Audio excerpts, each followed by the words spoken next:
Welcome to the Man of Recaps. This is Squid Game Season 2. At the end of Season 1, our main character, Gi-hun, had won the Squid Game by being the sole survivor. But he's not spending the money on himself, he's decided to use it to stop the Squid Games for good. And step 1 is to undo his dumb red haircut. Gi-hun hires a team of investigators to search for the game's recruiter, and eventually they find him slapping people in the subway. They follow him to the park where he's offering homeless people a choice between a bread roll and a lottery ticket. Of course, they all choose the scratch-off ticket, and of course, they all lose. Then he dumps out all the rolls and starts stomping on them like a crazy person. And it seems like this isn't even part of his job, it's how he has fun on his day off. The detectives decide to take this guy down, but he's the one who takes them down. And he makes them play a deadly game, rock, paper, scissors -1, where you throw out 2 things and take 1 back. It's Russian roulette for whoever loses, and eventually one guy makes a huge mistake and throws out 2 rocks, so the other one has his life in his hands. But he can't bring himself to kill his friend, and so Boss Detective is killed instead. Now the recruiter finds Gi-hun, but he won't just kill him, he wants to play a game. They play their own Russian roulette, and recruiter guy is absolutely crazy. So crazy, in fact, that when he loses, he sticks to the rules and shoots himself. Now the cop tracks down Gi-hun. He is Gi-hun, the detective who infiltrated the games last season to find his brother, only to learn his brother's not a player, but the mysterious frontman who runs the games.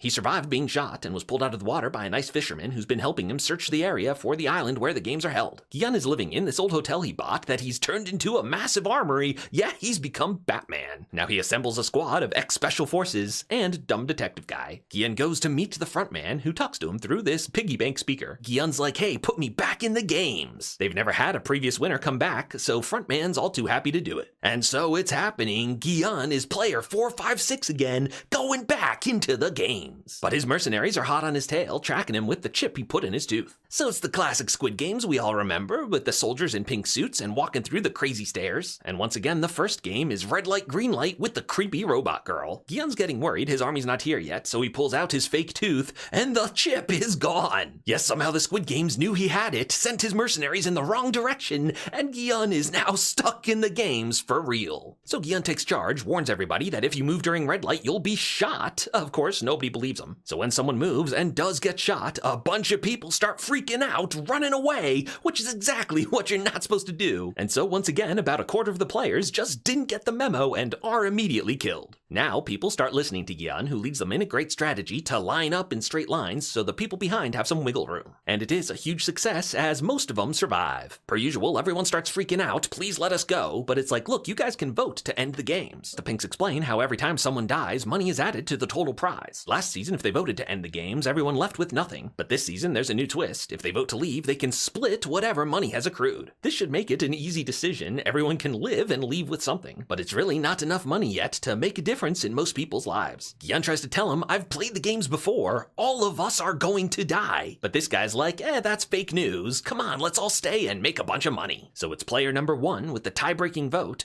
and he chooses to stay. But turns out this guy is a plant. It is the frontman himself. Gi-hun, of course, doesn't know what he looks like, and so this guy makes an effort to befriend him and soon joins Gi-hun's team. He's acting like a good guy who talks philosophy with Gi-hun. It seems like his motivation for being in here is to prove to Gi-hun that the games aren't bad. All these people's lives are worthless anyway. They're choosing to be here, so that's their choice. Turns out Gi-hun's funny best friend, Jung-bae, is also in here, and he befriends a young man, Dae-ho, who was also a Marine, so they get a funny thing going on too. And we meet a whole cast of new contestants, like the deadbeat son who's in here with his nagging mother. There's a trans woman who's a real hero and saves Gi-hun's life early on. There's a mean old businessman who the Pinks reveal is in more debt than anyone else here, because the richer you are, the more you can lose. There's a famous rapper, Thanos, whose hit single, it seems, is recapping the events of Avengers Infinity War. He snuck in a bunch of drugs and is having the time of his life. He and his sidekick lost all their money thanks to crypto YouTuber guy who gave them some real bad advice. And crypto YouTuber's ex-girlfriend is here, but she's pregnant and real mad that he ghosted her. Outside the games, we started following a young woman who's a pink bunny mascot. She's a refugee from North Korea who's trying to find her baby that she had to leave behind there, but there's just nothing they can do. To make more money, she's going inside the games, but not as a player, as one of the Pinks. There's a big subplot where some of the Pinks are leaving players alive so they can have fresh organs to harvest for the black market. But Pink Bunny Girl takes her job very seriously and is not going to let them get away with that, but she can't turn them in because the captain is in on it and looks the other way when they threaten her to stop. Outside, she befriended an adorable little girl in a strawberry hat who's unfortunately dying of blood cancer, and to make money for her treatments, her father went into into the games? Will Pink Bunny Girl shoot even him or spare him if it comes down to it? Now it's time for game number 2, but it's not one Gi-hun has seen before. His knowledge of last season can't help him. It's a team game, so fit men are in high demand. No one wants to take chances on anyone else. No one wants to take pregnant girl, but of course Gi-hun is happy to. Mother and son form a misfit team with short girl and tall girl, and their fifth is crazy fortune teller lady. Thanos is hilarious. Hey senorita, tries to recruit the hottest girl here. She's already paired up with Wimpy Guy, so Thanos recruits him too. This game is a 6-legged relay race, where each player has to complete a minigame before you can move on. It's all about keeping your cool, because if you mess up, you can psych yourself out and keep messing up. And if time runs out, of course, you're killed. Misfit team is having some trouble, but Tall Girl turns out to be a great leader who knows when to give you gentle encouragement and when to give you a smack. Come on, focus up. They all find their inner strength and manage to win. Oh yeah, so heartwarming. Gi-hun's got a pretty good team. In fact, they start with a flawless run until the front man, seemingly on purpose, totally botches the top throw. So it comes down to the absolute final second. So a bunch of money is added to the pig, but splitting it, it's still not that much. Mean businessman leads the charge. Come on, you cowards, let's make some money. He starts chanting one more game, which is pretty fun to chant, and as we've learned, people are bad at voting. Outside, our crew is hard at work using a drone to scout the islands, but when they think they found something, turns out it was a trap. They realize one of them must be a mole, and turns out it is the nice old fisherman. But the cop doesn't learn this yet, still trusts him for now. Everyone inside is feeling good about surviving the last game. Now they've got a team of new best friends who they think they can keep winning with. Only Gi-hun knows what's coming. As soon as you make some good friends in here, they'll give you a game where you're pitted against them. Indeed, the next game is called Mingle, where everyone's on this merry-go-round. When the music stops, they call it a number. You have to form groups of that many and get into one of the safe rooms.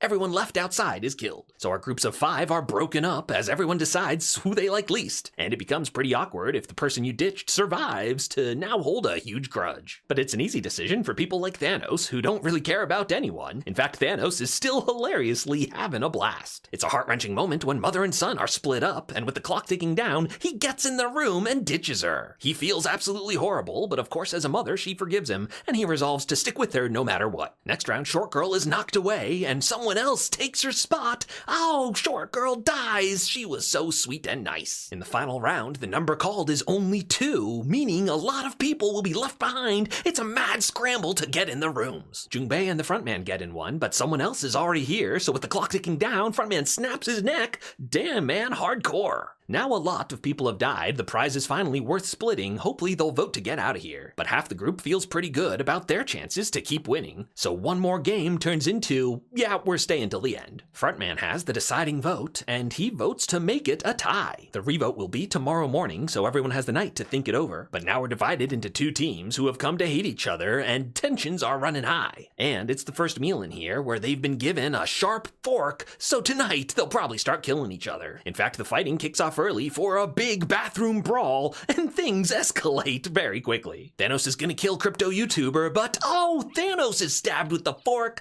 R.I.P. Thanos, terrible guy, hilarious character. With Thanos' death, everyone realizes the Reds now have the votes to win. And indeed that night, the Blues attack. Oh, it's a massacre. The biggest death is Punk Girl, who had befriended Wimpy Guy, but in the end, he's too wimpy to save her, hides while she's killed. But earlier, Gi-hun made a plan. It's not about red versus blue, we need to be fighting the pinks. That's how we'll stop the games for good. They pretend to be dead and ambush the pinks, take their guns, chase them out of there. So Gi-hun assembles his rebel army, including, ironically, the frontman of the games himself, who Gi-hun had become best friends with. They head towards the control room, but they're way outnumbered by the pink soldiers and pinned down in a huge firefight. Tall Girl turns out to be the MVP. She was in the military, but it seems Dae-ho might have lied about being a Marine. He totally freaks out, runs back to the room and hides. Gi-hun and Jungbei pushed on ahead, but now they're pinned down in the stairwell. The frontman arrives with reinforcements. They make a plan to get around behind him, but now the frontman finally betrays them, makes it seem like he was killed. So the rebellion is defeated. One of them was Strawberry Hat Girl's father, and it seems Pink Bunny Girl does indeed kill him. Gi-hun is forced to surrender by the frontman back in uniform, but he doesn't kill Gi-hun. He wants to teach him a lesson, and so instead kills Jungbei. Oh no! He leaves Gi-hun to finish the games, and that's where Squid Game Season 2 comes to an end.